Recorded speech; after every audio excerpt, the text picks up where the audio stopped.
Okay, good evening, everyone.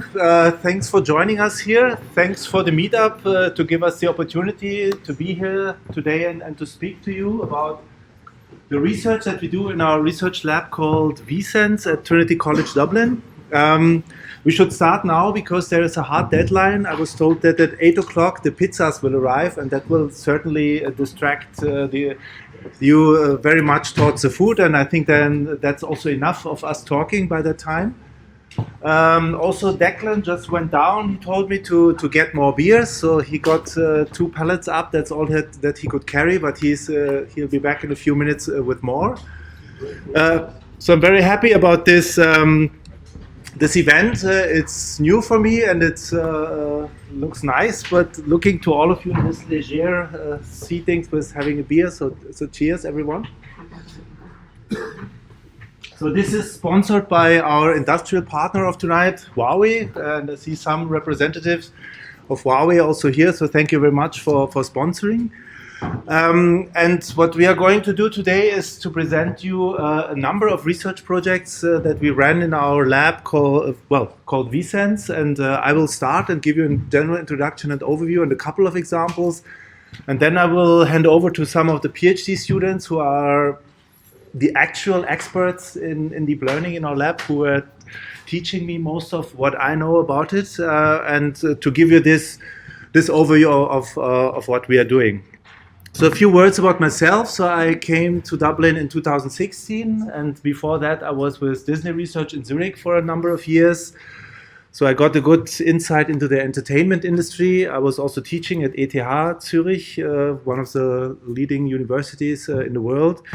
And before that, I was after my PhD, I worked at Fraunhofer in Germany, also teaching at TU Berlin.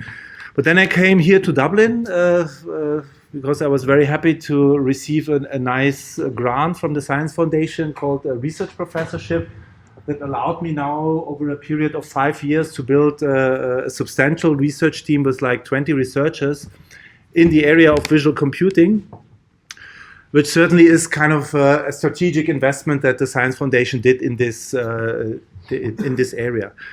So I'm heading a group of a lot of very smart people. It's half of them postdocs, half of them PhDs by design.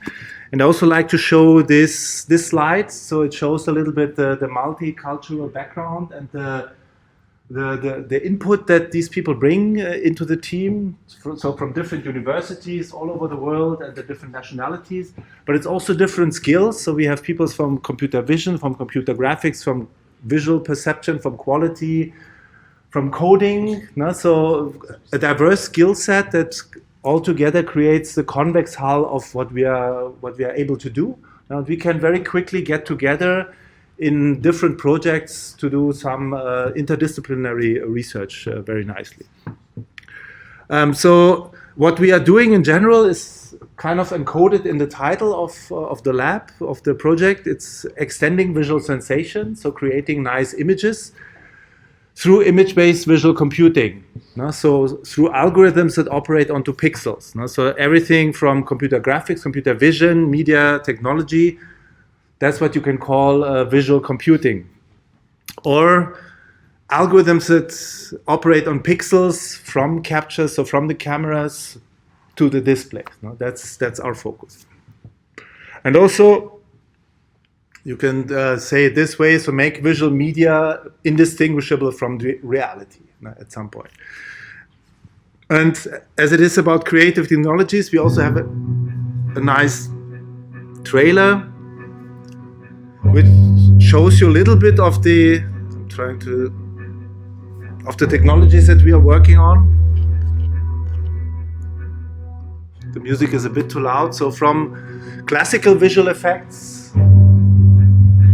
like color processing, color grading, color transfer, to things like image aesthetic estimations. So Gustav will talk about that today, understanding the aesthetics of images. Light fields, a new type of camera sensors that allows you to capture content in different ways and all the different things that you can do with that. Free viewpoint video and the application, so multi-view capture of content and then creating three-dimensional representations of it that you can then use in augmented and virtual reality. Like here, shown in different examples. We also work together with artists that try out our technologies in real productions, and also 360 immersive video, VR video, and everything that you can do around that content. Yeah, sorry, that was a bit loud, so my voice didn't get around. But the research areas maybe once again listed is everything around where you need a full 6 degrees description, so a full 3D reconstruction of the content that you're looking at. So everything around augmented reality and volumetric video, reconstructing dynamic scenes. Like here you see our provost reconstructed as a volumetric video model. 3 degrees of freedom, look around video, light field imaging, classical visual effects and animation. And over the years, also visual computing based on deep learning became more and more a focus area of what we are doing. Now, because deep learning was disruptive for everything in computer vision and graphics, and we invested a lot of effort and work into getting really on speed in that area as well. And we get together intensively with artists where we line up some creative experiments where we give our tools to artists that create some real experiences, like our reinterpretation of a Beckett play that already won some nice arts award as well. Or you can look at it like this way. So we have the pillars that are the application scenarios, so visual effects, animation, 3 degrees of freedom, 6 degrees of freedom, light fields. Then we have some vertical things like deep learning, which becomes more and more important in all of those. We do creative experiments, which are the demonstrators and the prototypes that we develop. And we also have other things like coding and streaming, as well as quality, which are also used in all of these pillars. So visual attention and understanding how humans consume such content is something important in all of these areas. And also it's all a lot of data. So coding and streaming is something that we look at for light fields, for point clouds, for meshes, for all of these different data that are involved here.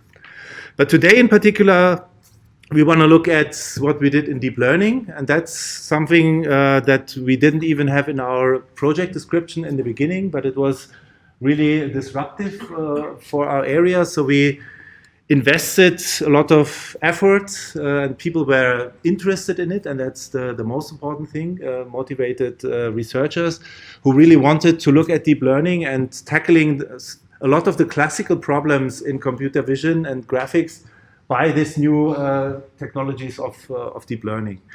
So over the last 2 years, we published like 15 different papers at different conferences and different journals that tackle all these application scenarios of deep learning.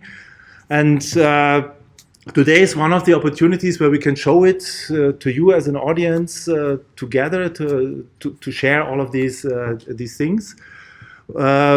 We can't show you everything, so we have a selection. Maybe half of those will be presented today. There are a few more. If you want to learn about interactive depth map creation, super resolution, mocap data, style transfer, lens distortion correction, color treatment, that's all things we cannot show today. But we will show you a good selection of these research projects that we did in our lab over the last years. And I think we are over 20 people, and at least half of them are working very actively on deep learning. So we have a lot of skill, a lot of background and expertise over the years. We have the GPU clusters, all the necessary hardware to be really on top with on a world-class level in these things. So the first scenario I want to show is looking at hand-drawn animations, so classical 2D animations where an artist is using pen and pencil to draw on a piece of paper and create these cartoon characters, the stories and the characters we love around them. And this is something that needs a lot of artistic skills. No? So it's by no means physically physically correct, no? But it has a lot of artistic impression in there, no? And typically done by pencil on paper. But more and more of this is now also going into the digital age, no? And people are using tablets and pens to digitally create such content. However, still, you don't have a full 3D model in those. And in particular, if you want to recreate such shadings, these shadows that create a 3D impression and that give you the richness of these characters, you can't rely on a full 3D model. If you would have a full 3D model of something, like in a game or in a fully computer-generated content, you have the model, you can put a virtual light somewhere and compute a physically realistic shadow. This is nothing that you can do with a cartoon character, as it's just 2D information, so you can't create such a shadow like that. And there are state-of-the-art methods that would allow you to take such an image with a 3D modeling tool, adapt a 3D model to that, and then compute a full lighting to that. But what we thought is that maybe that's possible even much simpler, because in order to compute the light onto a character, you don't need a full 3D model. The only thing you need is what we call normals. So in each point of the character, you need to have information about a vector that is perpendicular to the surface at this point. And with that and the light source, you can compute the lighting. So if you have a normal map, you can compute the lighting. You don't need a full 3D model. So the question was, if I just have a line art, and I want to have a normal map, can I train a network that will create these normal maps? And if you have the normal map, you can make a shading like on the right side. So often in deep learning research, the first thing you start with is a data set. And often there are classical benchmarking data sets out there that you can use. But for this thing, there was no data set, which is also good because you are the first one to propose something, then others would use that. And often if you are in a graphics environment, you can actually render the data. So here we had the opportunity to take thousands of models from a 3D database and to render with a number of virtual cameras such line art of that. So we have thousands of models and thousands of such line art. And at the same time, you have the ground truth, you can also render the normal maps. So now you have the normal maps that you want to have as input. So you want to have the normal maps that should be your results, and the line art that is your input. So you have the input and the output of a network. So we created like this way all our training data. From there, it is quite straightforward. So we didn't use too much of a sophisticated approach in the network architecture here. It is a normal encoder-decoder structure. So we input the line art, so the strokes of the artist. It extracts the features of the line art and then expands those features again to create a normal map. And all trained very classically with this labeled data of input and output that we have here. So there are some skip connections and there are some in the design and the optimization of this network, but it's all quite straightforward. And here already some results. So input, line art, automatically estimated normal maps, and once you have it, you can, with an interactive tool, move your lights around that and create these shading effects. Again, classical line art, a normal map that points into the direction of the surface. And the direction of the surface and the virtual light that you can move around there now creates these lighting effects. There has to be a teapot in every computer graphics paper, so that's why we have teapots as well. So we can also relight teapots very well. That's a classical computer graphics model that is in everywhere. And it works also quite nicely for dynamic sceneries. And all of this is done completely automatically. It is also quite temporally consistent. So if you do this approach for every frame of a sequence, like here, the results are quite smooth over time. So there's no temporal flickering, although we didn't do much about temporal consistency. And you see, we nicely get such rendered results. And also here you see an example of integration into a real artist framework. So that's a typical tablet and the pen that people are used, and the software is Pencil 2D, where we integrated that. You see the artist is drawing, continuing his 2D drawing with that tool. Then he colorizes it. And at some point he hits the magic button and it computes the normals automatically. And once the normals are there, he can move the light source around and generate these shading effects.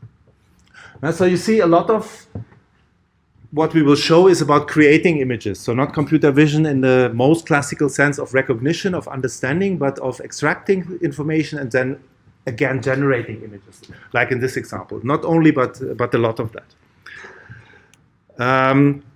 Next example, also again about generating images, it's about tone mapping.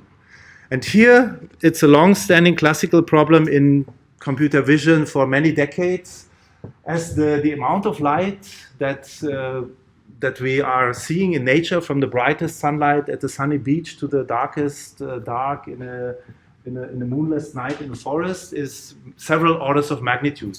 And the human eyes are capable to adapt to those conditions and to see reasonably in all of these, under all of these conditions. So the human visual system is capable of several orders of magnitude of luminance.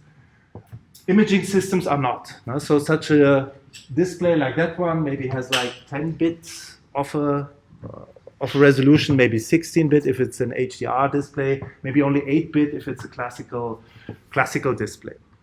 So every imaging process is always mapping the nature into something that this display can do. But there are also imaging systems that have wider capabilities, like HDR imaging cameras that are capable to, for instance, capture a scenery in this way. So in order to represent this HDR image, they have to use these 5 images. So these are the brightest headspots. These are the darkest contents. So these are different layers of the content that can be represented by 5 different images, or by a floating point representation as a 32-bit, like where this is very bright and this is very dark. But this is not possible to be displayed on a display like that. So in order to display that on a normal display, you have to do something like tone mapping.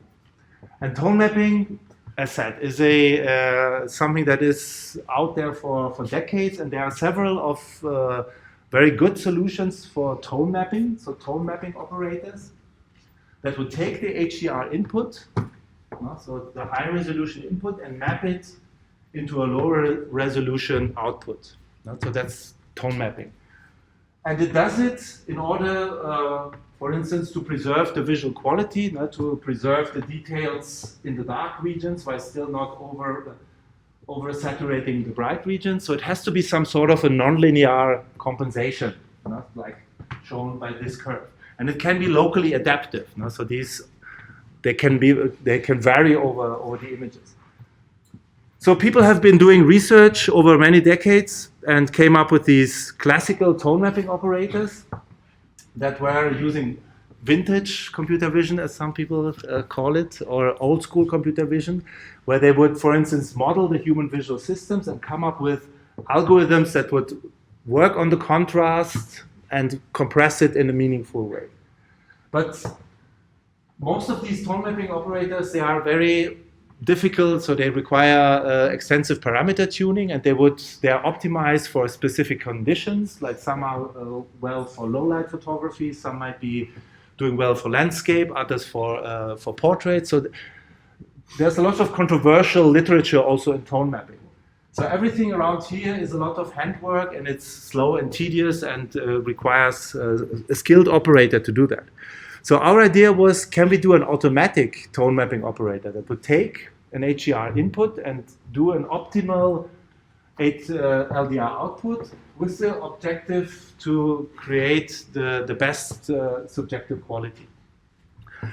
So, and the clue to that was possible because some other people developed something called the TMQI, which is called the Tone Mapping Quality Index. So something that could take an HDR image and the low dynamic range, the LDR representation, and give it a score. How good is that? So that means that we can create a data set. So we can create thousands of HDR images, do tone mapping with all of these state-of-the-art tone mapping operators, create LDR images, and assign a label of how good that looks. So in that case, we create a labeled data set of tone-mapped images using a large variety of these conventional TMOs, meaning we can learn of all of them. So for all of them, we have what they do for a certain image and how good that looks like. So in that case, our data set allows the operator to learn from all of these conventional tone mapping operators and to generate superior output automatically. Now that's the goal. So the network that we developed here is a bit of a complex one, a sophisticated one. It took a lot experimentation to get to that. It's a multi-scale framework, so it processes the images in multiple resolutions. So here you have always the high dynamic range input, and that's the low dynamic range output. So it takes a high dynamic range input and recreates a low dynamic range output, and it does that on two different resolutions, on a low resolution, and the information at this point of the network is then fed into the high resolution version of the network that will then compute the full resolution HDR output. And it's also an adversarial structure, so a GAN network.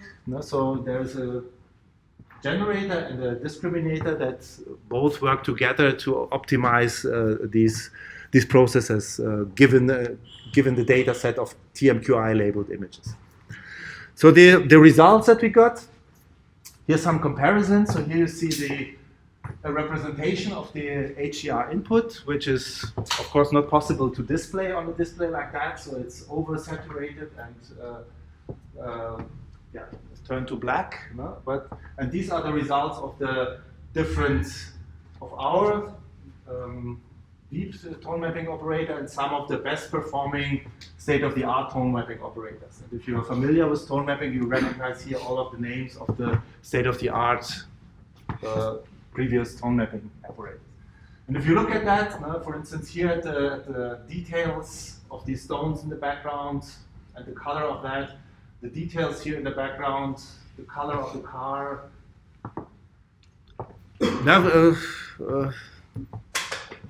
We may see that there's a lot of in our tone mapping operator that looks better than the other.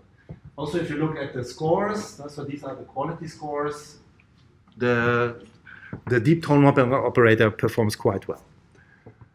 A few more examples. Now, if you look here, this is an example of low light photography. So this one, for instance, gets the color completely wrong, and still the deep tone mapping operator performs pretty well compared to all of these other state-of-the-art tone mapping operators.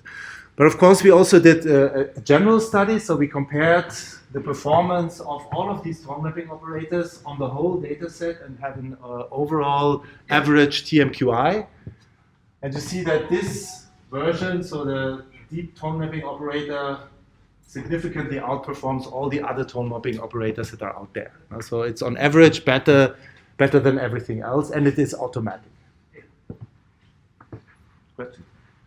We also did a subjective analysis where we had people judging pairs of different tone mapping operators, and also, again, with statistical significance, the deep tone mapping operator outperforms the others. And for everything, you find all the details, all the data sets, all the models, all the papers, all the code on our pages, on the GitHub, and everything is available to the public. The next thing I want to show is SALNet 360. So here we look at the problem of visual attention or saliency estimation in images.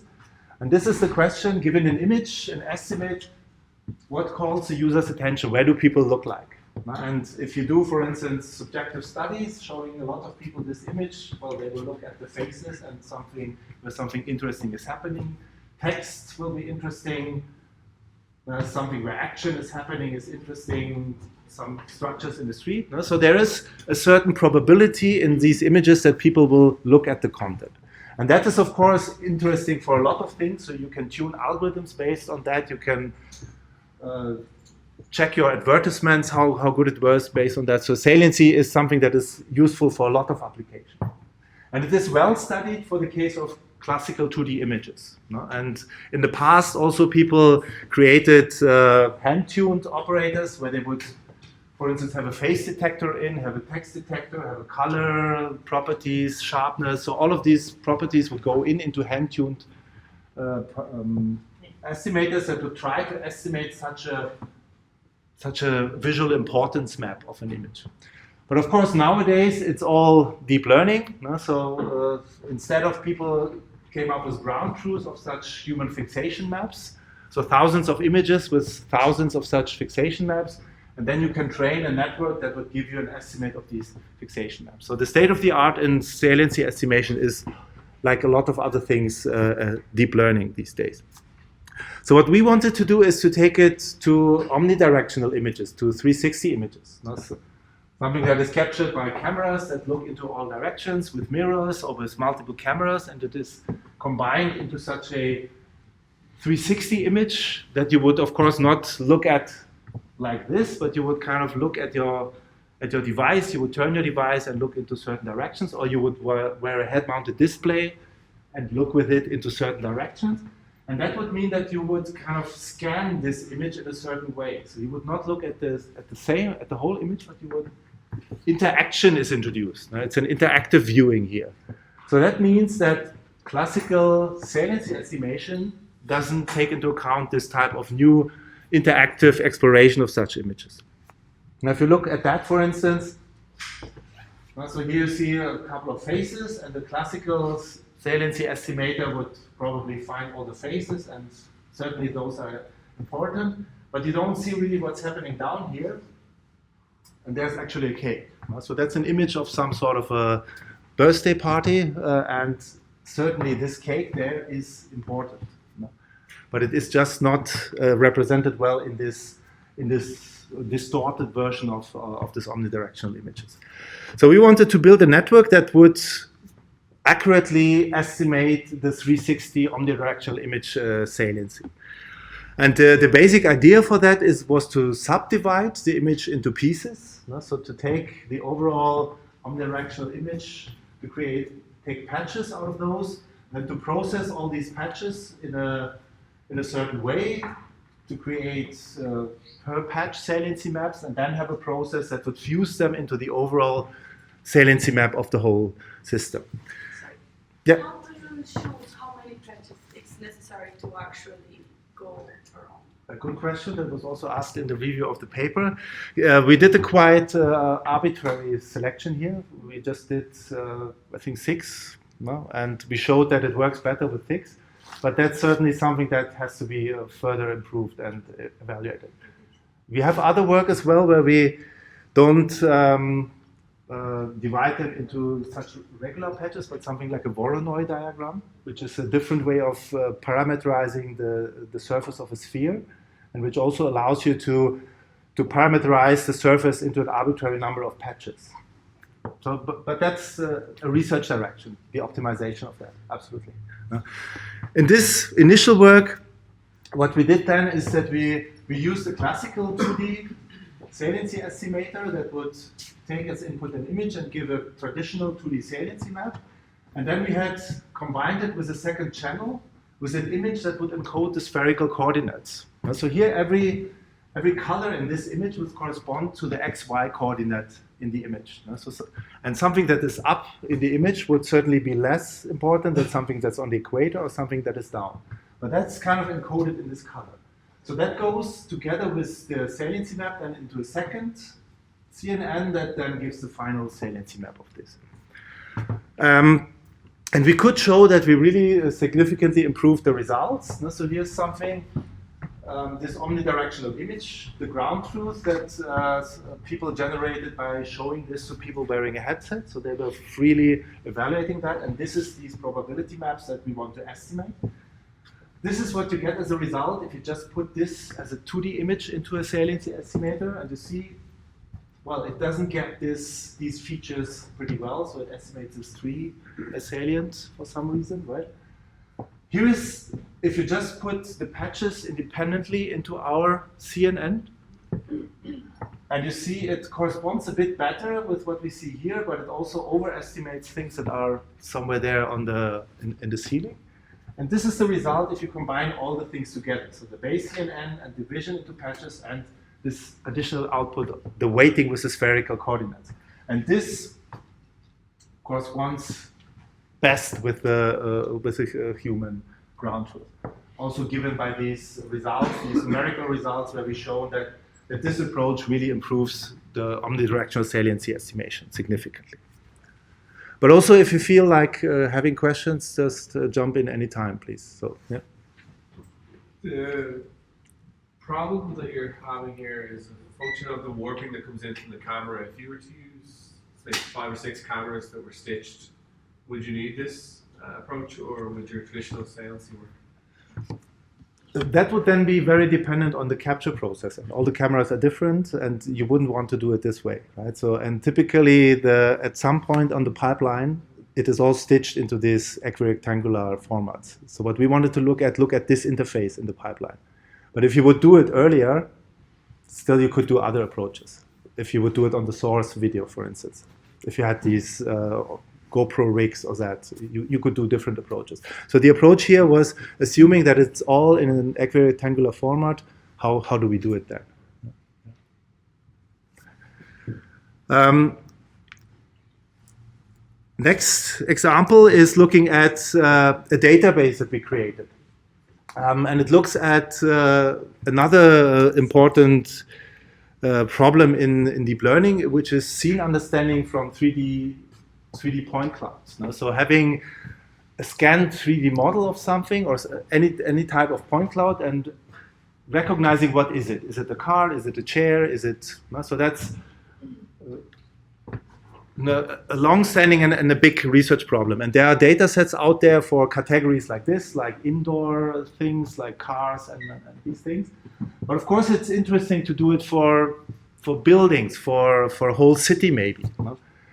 And so a semantically labeled point cloud of a city in an urban scale, that's what we wanted to do. And we started off with data that were provided by colleagues from UCD who did a helicopter flight over Dublin, and they collected like billions of points. So it's really one of the world's biggest and most densest point clouds. That gives you, for a very dense resolution, the 3D points of all Dublin city. But what you want to have now is an annotation according to a certain ontology. For instance, a building, a roof, a window. No? Because then that's how you want to train your recognition algorithm. So what we did is we went in manually. So we had a lot of help from students, from colleagues in Iran for that, who were labeling these point clouds according to a certain ontology that we were defining.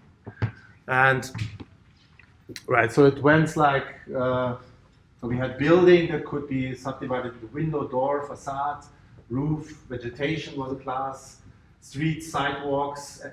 So these were the different class that we have here. And this data set with millions of such labeled points is now available to the scientific community, and this is the first paper that did the helicopter flight.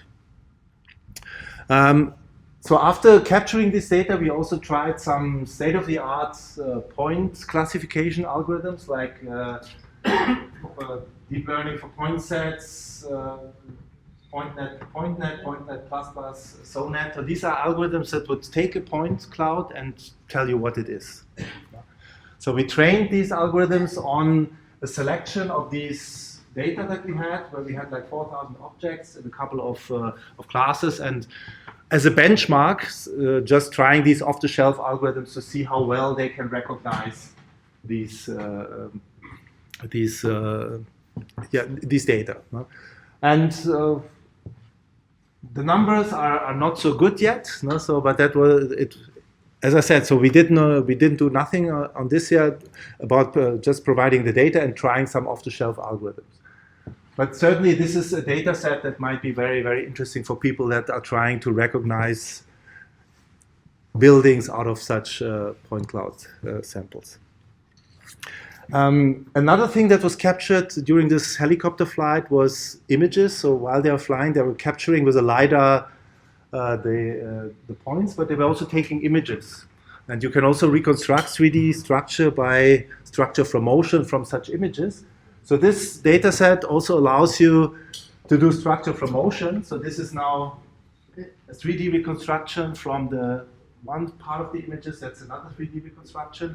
And you can then benchmark this 3D reconstruction to the ground truth that you get from the LiDAR point cloud.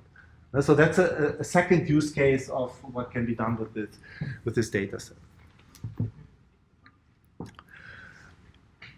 One last thing I want to show is, let's see the timing here, is about generating ambisonics for, again, for 360, for 360 content.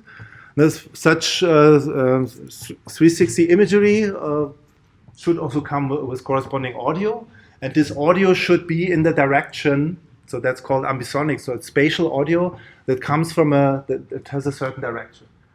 But often such ambisonics is not available, no? But rather simple capturing. There are cameras out there that you can buy to capture 360 material, but then if you just put the normal microphone there, you don't get the directional sound. No? So the idea here would be, can I take an omnidirectional video and a monoscopic audio and turn the monoscopic audio into a spatial audio? So it's a multimodal processing of video and audio at the same time. So for that, it was also rather an initial work. We first created a data set. So we had a number of such video clips, which were given with monoscopic audio.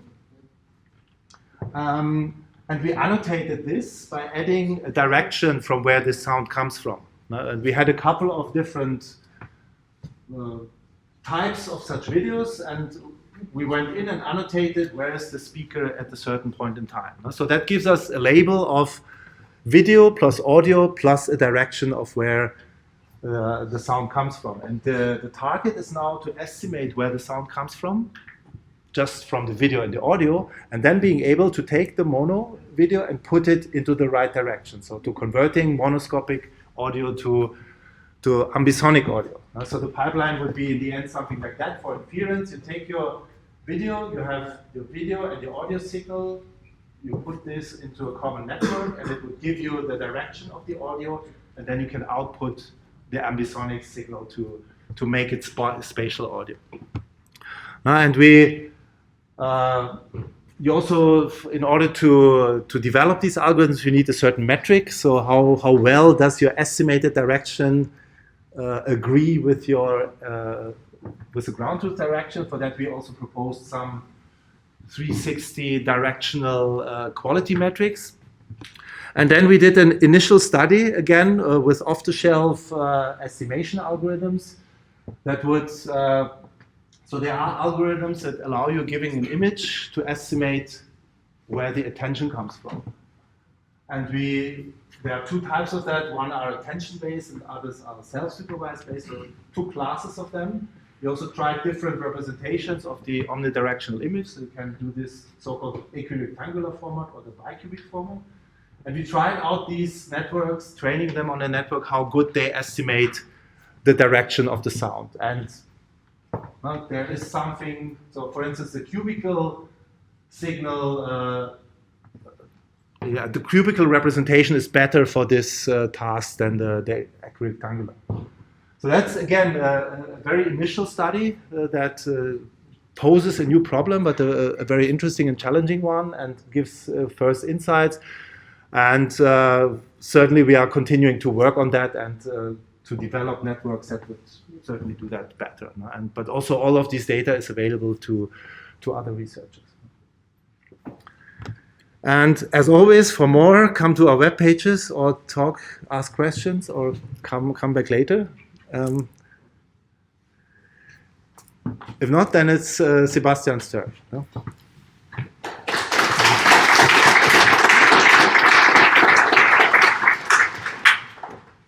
Hello everyone. I'm going to talk to you about natural image matching. So for those of you that don't know what this is, it's basically you have an image and you want to separate the foreground object from the background. And it's not, well, it's a pixel-wise separation, but you're not interested in just the segmentation. You also want to take into account the opacity of the object. So as you can see in this example here, with the, the hair of the koala, they're slightly translucent, right?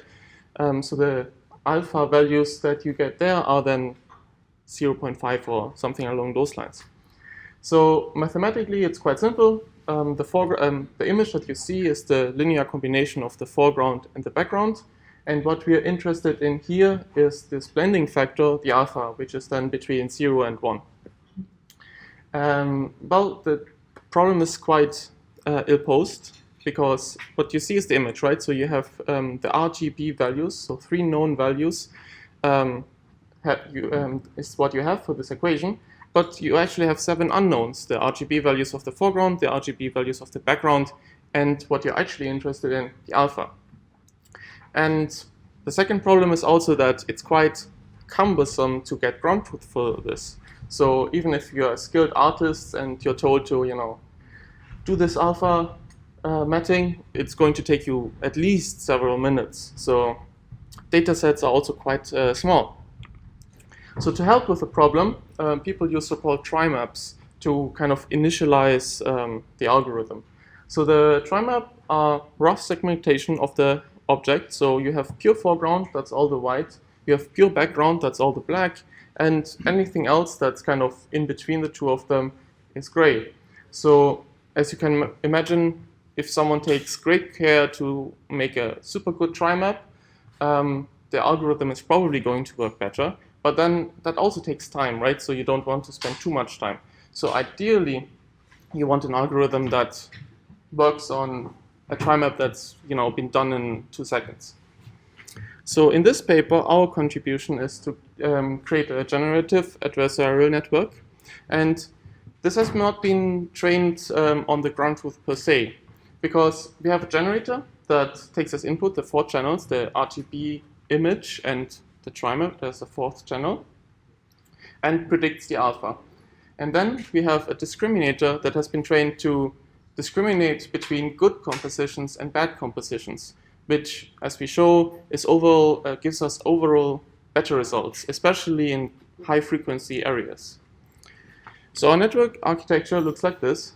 So the generator is an encoder-decoder structure, where the encoder is ResNet, and the decoder then kind of upsamples the results again to the full resolution. What we do here is we use dilated convolutions for the last 2 blocks of ResNet so that we get retain more spatial local features. And we also use the Atrus special pyramid pooling to kind of get some global information together with that. And we also use skip connections to propagate some local information from the first layers of the network to the end. So as we know in kind of these encoder networks, the first few convolutions, they get very local features like edges, things like that. Whereas as you go deeper into the network, you have some more abstract features. And as you can maybe imagine with alpha matching, if, for example, there's a strand of hair, then the edges are quite important. So that's why this kind of also intuitively makes sense. For the discriminator, we use an existing one, the Pachkan from Isola et al., which has been created specifically to capture high-frequency areas. So this discriminator takes into, I think, 70 by 70 patches in our implementation of the image, and then kind of determines is it a real image, a real composition, or a fake one. So together, the training procedure looks like this. We take the ground truth foreground image and the ground truth alpha, and then we take, for data augmentation, a random background. And with this, we composite a new image, as you can see here. So this is the real composition. And then we get a random tri-map by dilating from the ground truth alpha, concatenate the two together to get a 4-channel input, and have this as the input of the generator, which then predicts a new alpha. Then we take the ground truth foreground and the same random background alongside the predicted alpha and composite a new image, which is then the fake composition. So ideally, the two should look the same, right? And those two are then input to the discriminator, which is then trained to determine if they're, real or fake. So you can see some results here. This is a relatively difficult example because, the doll has quite dark hair, and the background, especially in the highlighted region, is also quite dark, right? So it's not easy to determine where exactly the strands of hair are. So some of the other state-of-the-art, you can see some artifacts like up here that we don't have in our results. And especially if you look at the highlighted region, for example, in these results, the strands of hair, they look quite thick, right? Whereas ours look more natural. And in these implementations, they don't even capture all the strands of hairs. So we can show that, especially in these high-frequency areas, our results outperform the others quite significantly, which is, of course, because also the discriminator we are using has been specifically created for these kind of scenarios. Some other results here where you see similar things, right? So especially in hair, our results are quite good.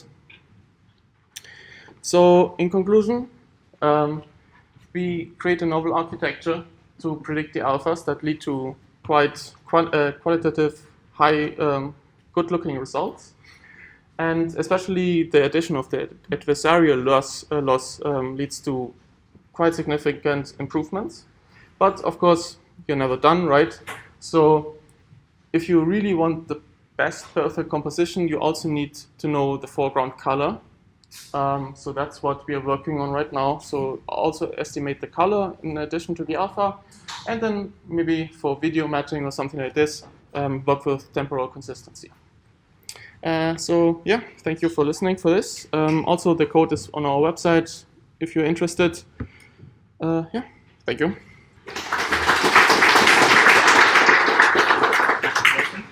Huh? What? Oh, yeah, sorry. How do you create your ground truth? So the ground truth is a dataset that we got from another paper. And what they did was they just hired a bunch of artists, and then they, did the manual task of creating these alphas.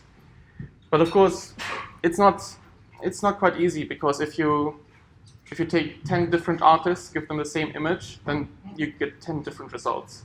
Because, for example, if I have, stand before this black window, more or less, who's to say if my hair is a shade lighter, but the alpha is relatively low, so most of the dark background shines through, or maybe my hair is quite dark and the alpha is also quite high and most of the background doesn't even matter. So it's very difficult. So that's also maybe why the generative adversarial nature of our network works so well, because we are not actually looking at not just looking at the ground truth we have, but at the actual compositions we get. Yeah. Gustav?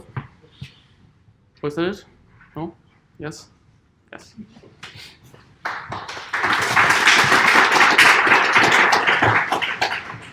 Thanks, Sebastian. Hello, everyone. I'm going to talk about aesthetic analysis of photographic images, which is my PhD topic. And aesthetic analysis refers to the analyzing the properties of images that make a photograph look pleasing or dull. So for us, some of us who are familiar with photography would know what it means. So I'll talk about two different aspects of aesthetic analysis. The first one would be the raw analysis itself, where given a photograph as one on the top, the idea would be to find out the factors that make it look pleasing or dull. So these are the factors that photographers try to look at when they are taking a picture. For example, focus, you look at colors, you look at exposure, which means the amount of light that enters a picture. You want to look at the geometry, that's the alignment of the subjects within the image, the first part. And the second part would be talking about feedback, which would be getting a textual feedback or textual description of the image in question. So like a critic would describe or give you a positive or a negative comment about that photograph in a, let's say, Instagram or photography website. So coming to the first part or analysis, this is something that we did. This is one of the screenshots from our system. So given a picture of Yosemite National Park, the task was to find out the factors that make it look nice or bad. So as you can see from this image, the image is grayscale. It has a very high dynamic range. You can see the details in the mountains and you can see the details in the clouds, which are the lowest and the highest intensities of the image. So that makes it an HDR or a high dynamic range image. It also has duotones, which is another word for grayscale or a black and white picture. So these are the factors that are listed as the top factors of this image, which was the objective of this project. So coming to the technical aspects of what we did. So we used so this is what a CNN looks like. For those of you who are not familiar with the working principle of a CNN, so it's essentially a neural network which has filters, as the one on the right hand top. So it has a set of filters which are shared across the image and which gives us feature maps like this. So in principle, the filters are made translation invariant and appearance cognizant. What it means is understandable from the image on the bottom. So if the CNN is fed an image as of a face and the same image shuffled, both of them get classified as face. It's because it works on local patches and the filters are shared across the image. So no matter where those local patches occur in the image, the collection of those patches makes a whole, which is used as the classification. So this property works for natural images where you are trying to detect cars, because the car can be located at any part of the image or something else. This property actually helps because it gives CNN a translation invariance. But for photographic images, there are certain factors which are not desirable, like which don't expect the translation invariance of CNNs. For example, if you consider rule of thirds, which is a geometric property that we want to capture in a photograph, a rule of thirds essentially means that if you divide an image into a 3x3 grid, you would expect the main subject to be at one of the intersections. So, for example, in this image, the cow was intentionally placed at this position because this is in one of the intersections of these lines, which makes it look aesthetically pleasant. So perceptual studies show that if you have the horizon along the line, along one of these lines, it makes the picture looks more appealing. So this is something that the photographers look at.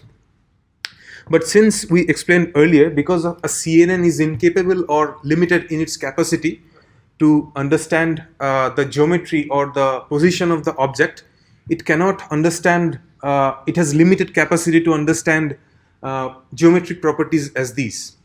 So what we wanted to achieve was feed this information into the CNN explicitly so that it's able to encode such geometric information. So we found that such information, or the information about the position of the object, independent of the appearance of the object, is obtained from saliency maps. So for example, if you see the image on the left, you have the position of the object encoded in a saliency map, but since all the saliency map looks similar, it's also appearance invariant. So that's something, that's pure geometry, right? So that's something we desire or to encode in this particular framework. So this is what we did, the image on the right. So we have an image, we have an input image, and then we make two columns. The first one gives you the regular RGB features, and the other one gives you the saliency map. They are passed through all the columns. They give you two different feature maps, and then we fuse them together at later stage and use it for classifying the features. So the idea is that if you use two columns and two different representations in the CNN, we can encode the appearance features from the first column and the geometry from the second column in form of saliency map. And these are some of the results.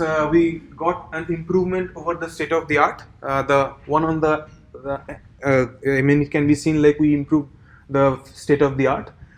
And these are this is just to show that although we achieved improvement in most of the photographic aspects, we achieved significant improvement in the geometry or rule of thirds, which was the objective of this work.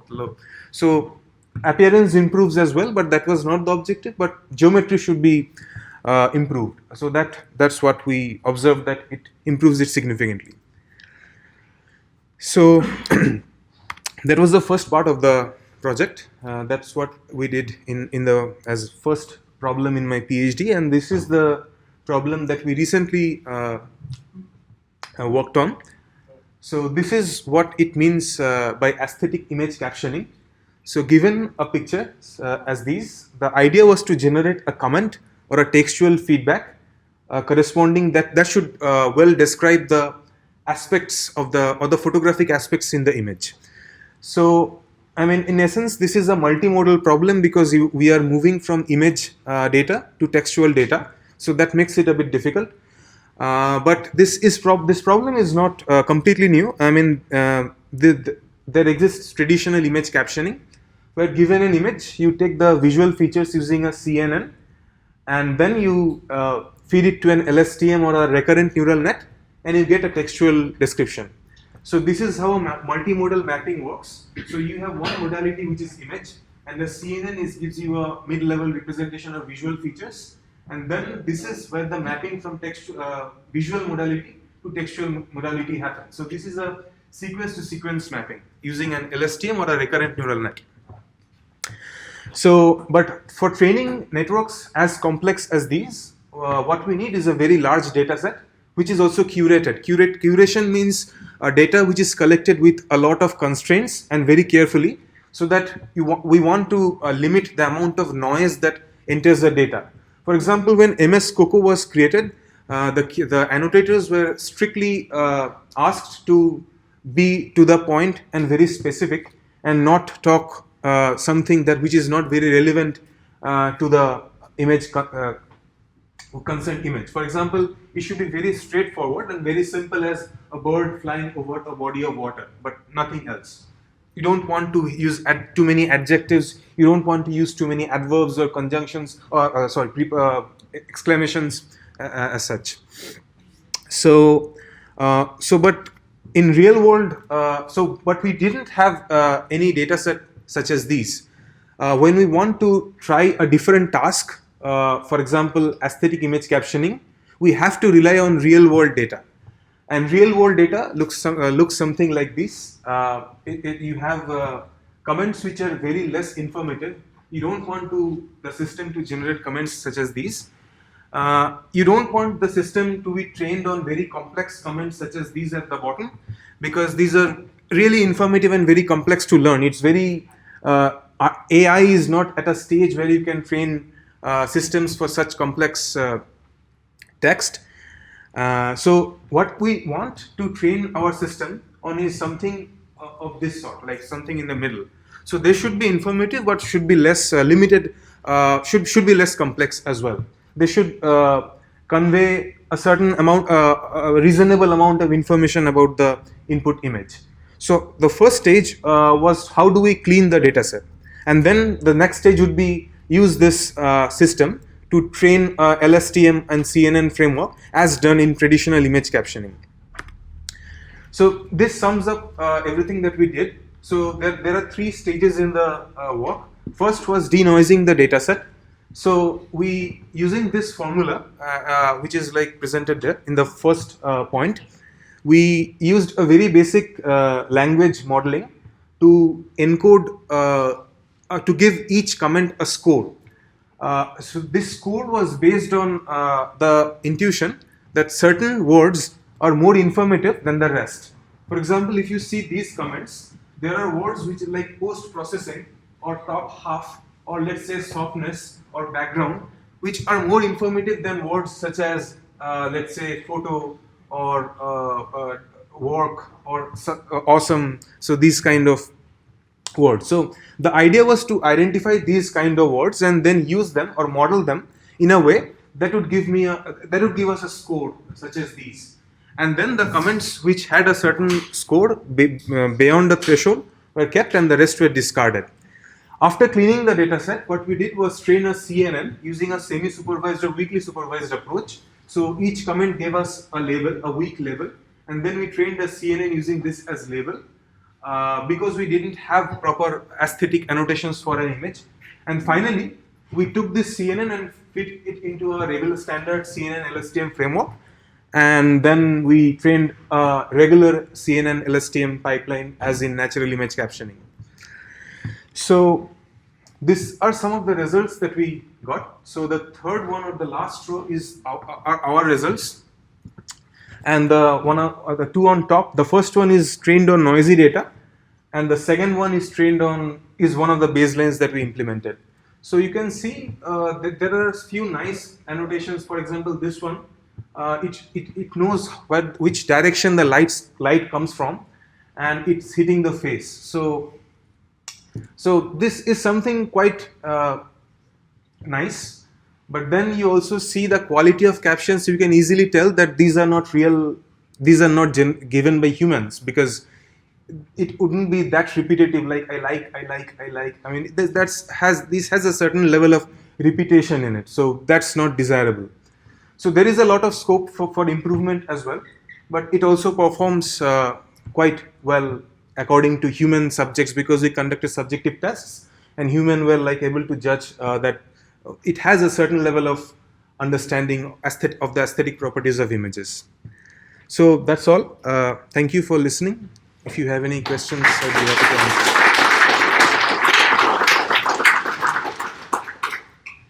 I have a question. Like, Yeah. When you mentioned like denoising the data, like the textual data, you mentioned like forming n-grams of particular Right. words. So did you have like an existing corpus, or did you curate those words and give those particular words? Yeah, that's very nice. So it's mentioned in the paper, but I didn't mention it here to avoid details. So you have like bigrams such as noun, adjective, or adverb, noun. So you don't have two verbs describing a aesthetic property. So it would be mostly an adjective followed by a noun. Yeah. So you kind of had those grammatical understanding of the aesthetic aspects and used it to create a vocabulary of things and then use it. I see. So you did not like No. give a particular. No, we had a word. word composition. Like Yeah. we considered a word composition. Yeah. Thanks, it's really interesting. I'm just curious to know what your hopes for applications for this are. Well, it's at a very early stage. It's just the baby step towards having an application, because you can tell from the quality of captions that they're not really human-like. But well, in the long run, maybe having smarter cameras would be something, that you have a camera which could guide you towards making a better composition, because technical terms such as rule of thirds or having something very technical that would be understandable only by expert photographers may not be that easy to grasp for amateurs or people who are starting into photography. But if we have a textual description of the thing, then it's better to understand or develop as a photographer. Or it could be integrated into some web applications such as Instagram or Flickr, where when during competitions you upload a picture and then it gives you a score or the aspects that are missing or are present, and also a textual feedback. That could also be a kind of a starting point for improving our own picture. So, yeah, it's an open problem. Yeah. Thanks very much for sharing your ideas this evening. I was just wondering, like, are you treating, like, in simple terms, this problem as a classification? Well, the first one was a classification problem, where we kind of try to classify the photographic attributes. So it's similar to classifying facial attributes in computer vision, for example, smiling or angry, or an open mouth, closed mouth, or glasses, non-glasses. So something of that sort, the first one, the geometric problem that we explained. And the second one is just like the natural image captioning problem, just on a different domain. So there are parallels in computer vision which can be mapped. So when you talk about geometry, are you talking about Euclidean geometry where? Like, Oh, no. So it's more about understanding the alignment of subjects within the image, not about the length or the Euclidean aspects, not height. So it's a very loose definition. So it's not really understanding the length or angle or shape of the objects, but more about understanding how the objects are placed in the frame. Like if you have a face, if you are taking a portrait picture, ideally what we want to have is like the face to be in one of the golden ratio points, or it should conform to the rule of thirds. The eyes should be aligned with one of the straight lines. So that kind of understanding is important in photography. That's what we are trying to encode, but not the Euclidean geometry in true sense. So if you say not Euclidean geometry, so are you talking about non-Euclidean, the geometry like the work of Carl Friedrich Gauss and Bernhard Riemann? Not really. No. So it's more about understanding so there are two aspects in an image, right?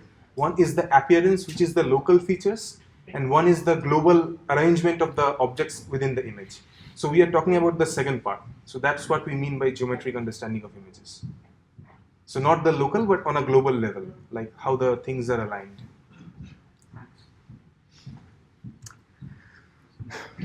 So I thought it was a great talk. Thank you. How did you do the evaluation? Was it just because of one or two people reading the captions that were generated, or was it more kind of systematic? Yeah. So for the first one, it can be seen as a classification problem. I guess The second one, yeah, it was very difficult to evaluate because first the problem is very subjective because there can be hundreds of different ways to describe an image, and even if we have a ground truth description of an image, and then we have a machine generated ground truth description, there may not be any n-gram overlap between the two. Like they could be completely different but equally correct. So that's something we really struggle with. But there are some new techniques, for example, SPICE scores that are used in machine translation as well. They create a graph of the ground truth and the machine-generated captions, and then try to compare the graph or the semantic meaning of the two instead of comparing the word overlap. So that kind of gives a very rough understanding of how the quality of captions are. But the evaluating captions is itself a research problem. That's, the very large body of work is still happening around in machine translation or computer vision.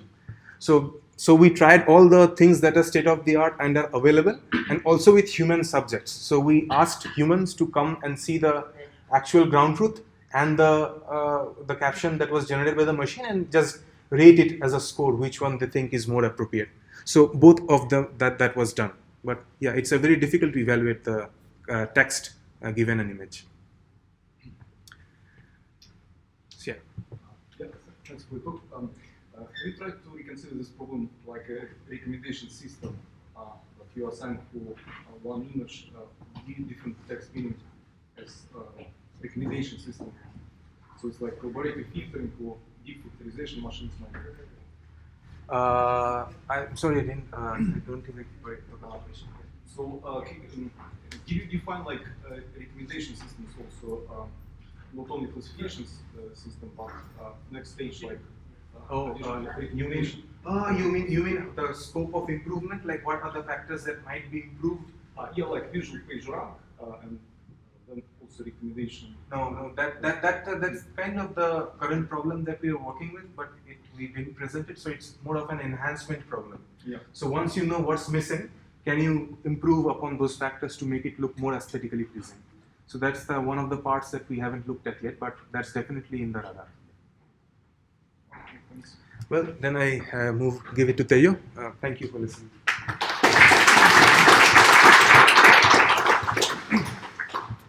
Hello everyone. mine will be the last talk for the today, so bear with me for the next few minutes. So, let's see.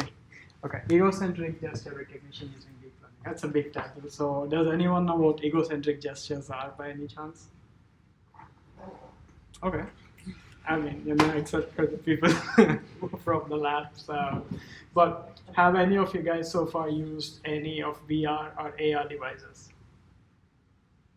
Okay. So some people, I see some people who are not from VSense lifting their hands up. So that is nice. But then, so whenever you're using like AR or VR devices, right? You have a head-mounted device that you're wearing, and then there are virtual objects in front of you, and you want to interact with them, right? And the system has to understand how you're interacting with those virtual objects. One of the ways is to use a joystick, right? And another more natural way would be, letting your hands free and interact with the system as they are. So egocentric gestures are nothing but, whenever you're actually using systems like these, so you use your hands to convey your feeling to the computer, and the idea is the computer should understand what you're trying to say and like throw that into the AR VR environment and move the objects around for you. So to make this more, spicy, have you guys watched Iron Man, right? The most maybe recent one where he says, "Oh Jarvis, give me that. Oh Jarvis, give me this," and he keeps throwing things around, right? So in the idea, probably by end of my thesis, no, that's actually stretching a bit too far, but maybe get there where the computer can understand what you're trying to tell it through hand gestures. So yeah, so now that you guys know what egocentric gestures are, right? The recognizing egocentric gestures, the direct application is for natural interfaces for AR and VR devices, right? But the core idea behind most of the recognition systems that we've seen so far is that wherever you do the gestures, let's say you wear the device, right, and you do your gestures in your home or in your office or outdoors, the meaning of the gesture is that the intent of the gesture is the same, because you're not particularly interacting with any of physical objects, but you're just interacting with virtual objects in the environment in front of you. So the gesture remains the same. So in this case, what happens is if you can know where your hands are in the image that you're getting, right, that means that is part of the problem kind of solved, because then you can take the hands and then try to analyze to see what the gesture is from your images. Okay, make sense so far? Hopefully. So sorry, I know I'm going back and front, but yeah. So the problem with understanding like gestures from this perspective is that there are so you can have varying skin colors and varying lighting conditions, and there's a lot of motion blur.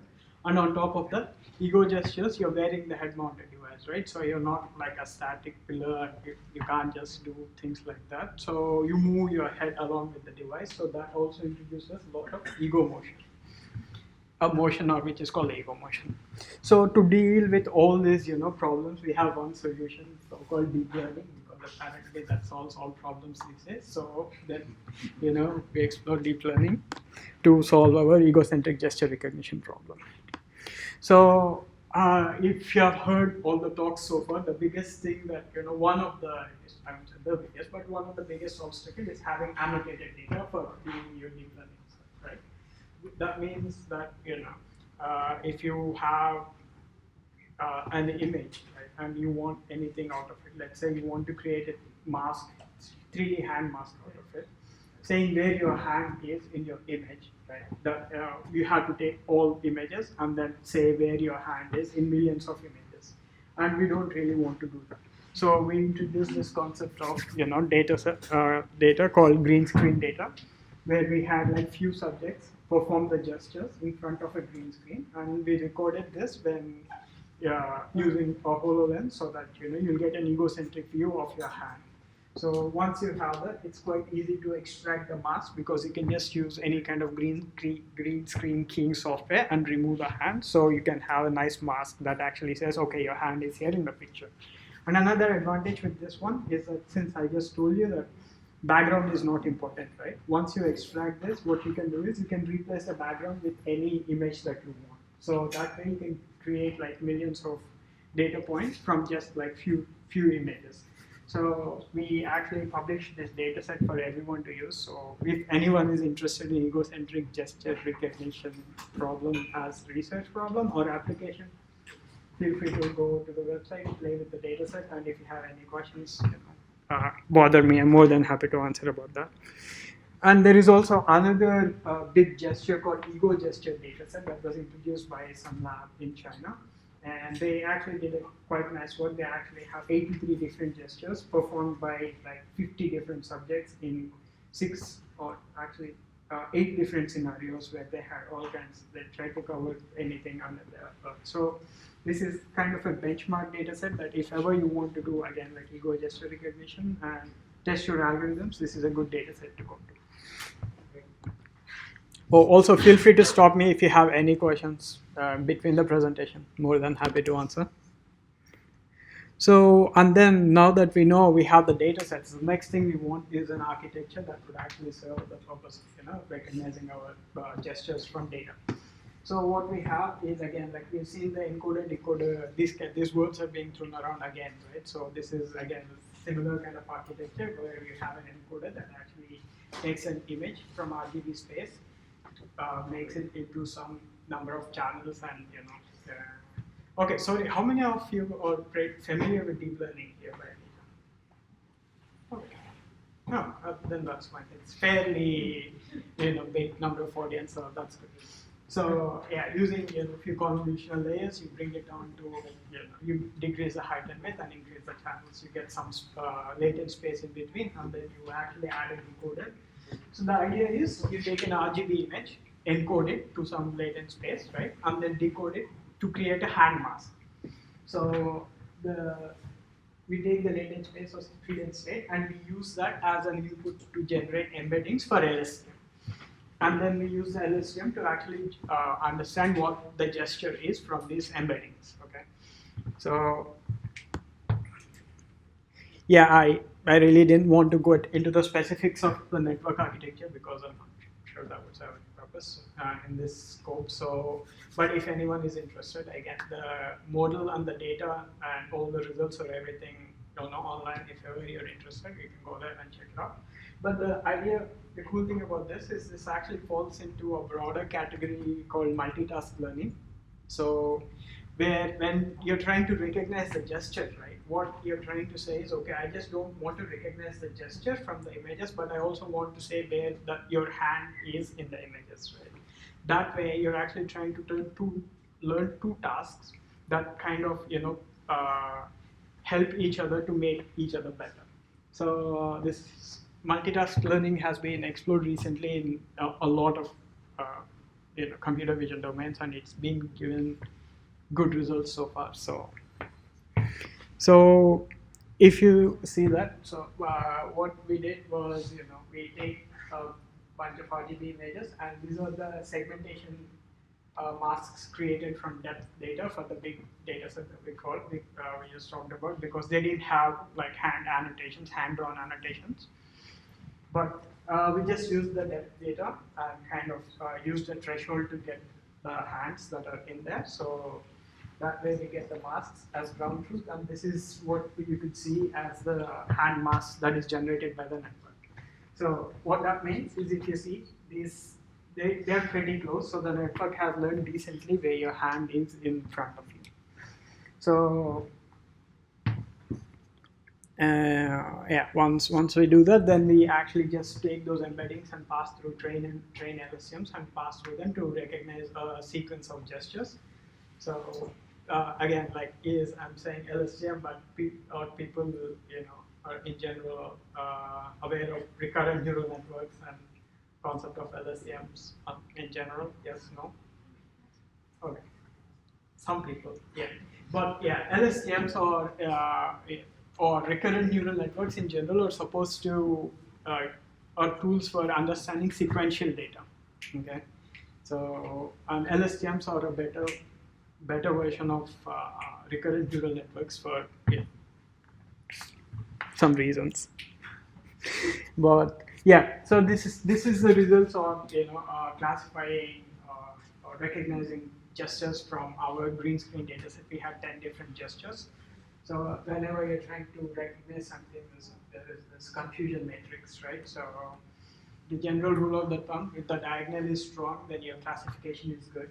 But in here, you could see that it is not the strongest, because if it is very strong, then you wouldn't see many of these parts.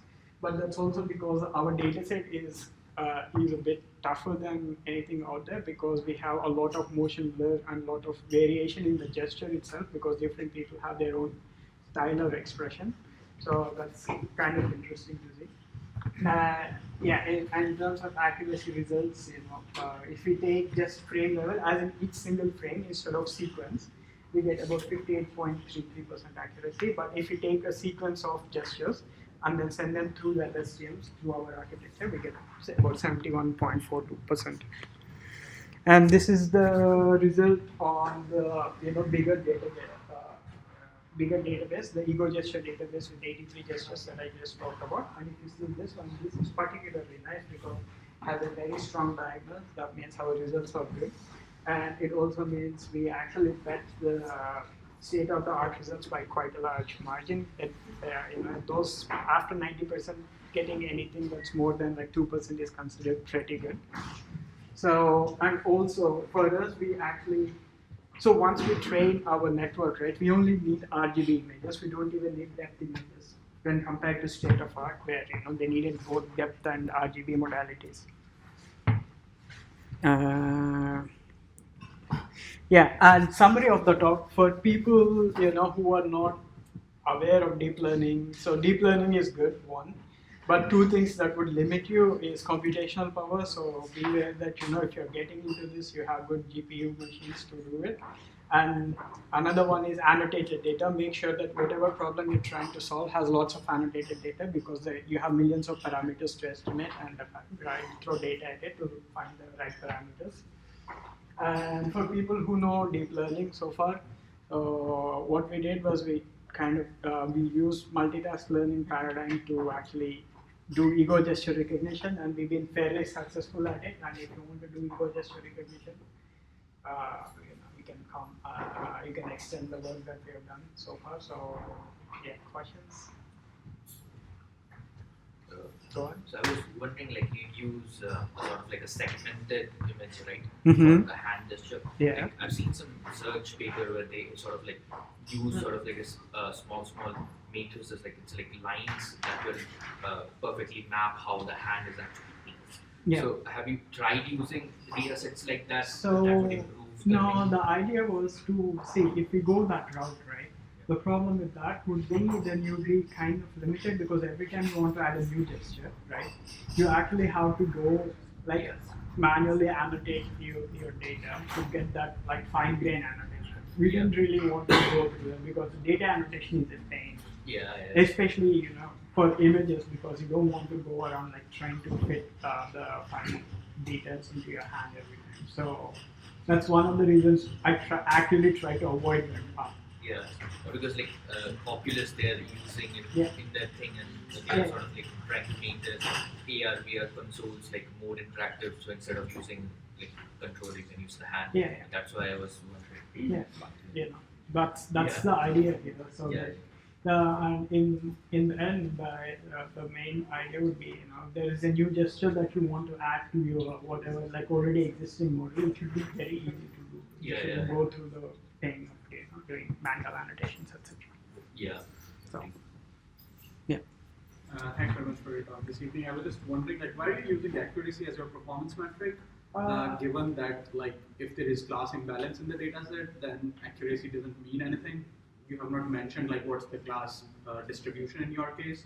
So you could have like 100% accuracy, but it doesn't mean anything because there is class imbalance in the data set. That's a good question. I didn't show you the class imbalance, but fairly all of them were equally, like you have equal gestures, equal number of gestures for each gesture class, like equal number of samples. Are you sure that it's not following the normal distribution? Yeah.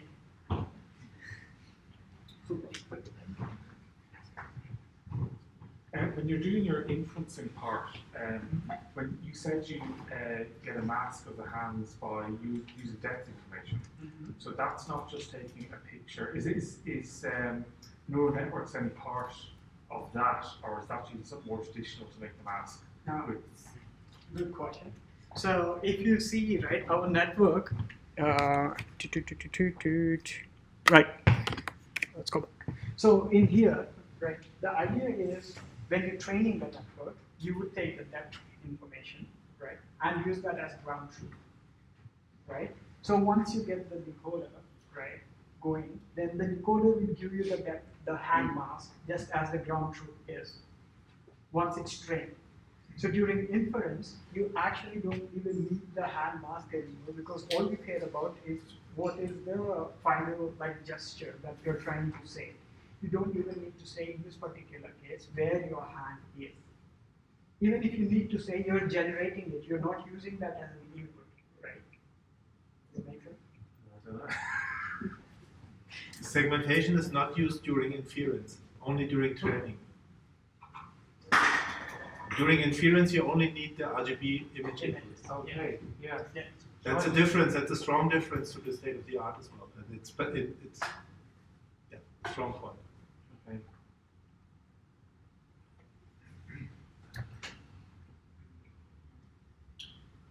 When you say you have uniform distribution for all the classes, are you sure that you're not suffering from sample complexity? Because in order to classify one class, you need to have more number of samples than other class in order to like classify that with particular amount of certainty. Because like uniform distribution may suffer from sample complexity, according to which the classes just don't have enough samples to classify them in one class than another.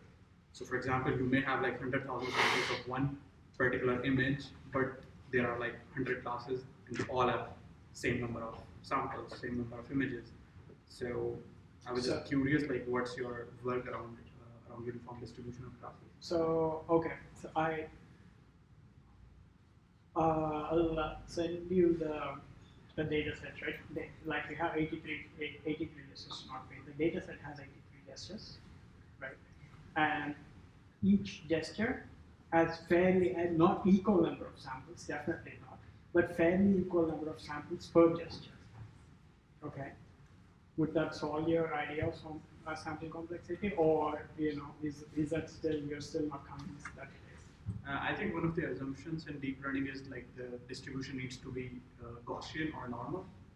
If like anything is uniform, then that suffers from sample complexity. And which distribution, like in the end, like which distribution needs to be Gaussian or normal, and where is that assumption actually coming from in deep learning? In what sense?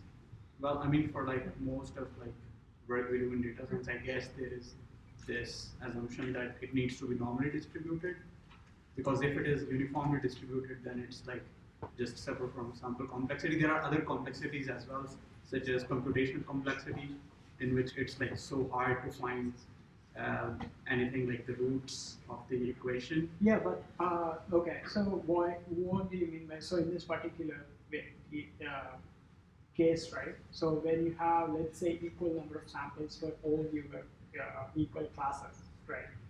Then why do you think you can't? And what the discriminating factor is not the Gaussian distribution itself, right? The discriminating factor in this particular case would be, let's say the Gaussian distribution of the placement of your hand. That would be different in case of one gesture versus in case of another gesture, right?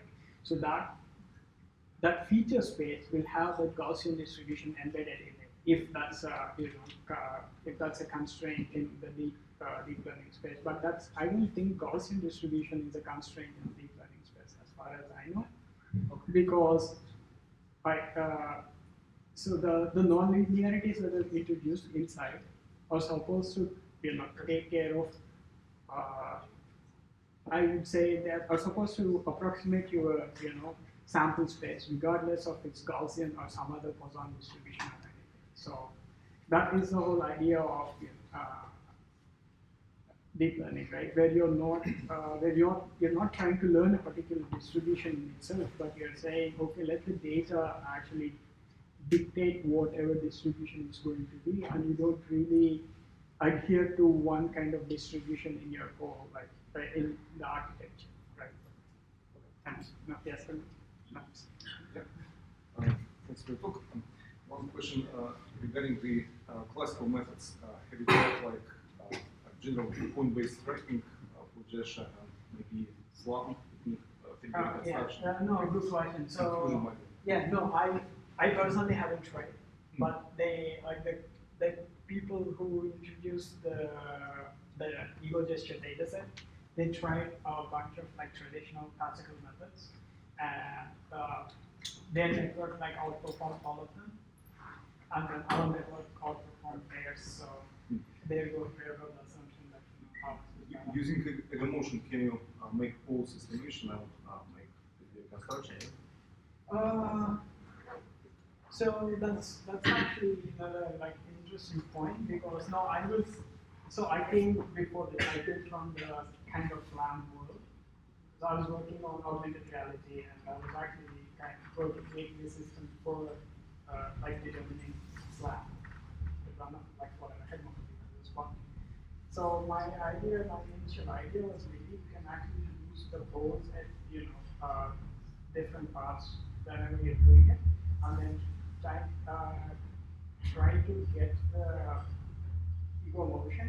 But then in that particular case, right, like when you're making the gesture and then you're moving your hand, like the frame to frame, the ego motion, if you see, it's not that much. It actually varies like overall, but not in between like frame to frame, because you're usually running at like 20 frames per second roughly, right? And in that particular case, it actually doesn't make too much of a difference. And then the fact that we are extracting the hands, ego hands for the frame, right? And then we are currently trying to understand the gesture from it.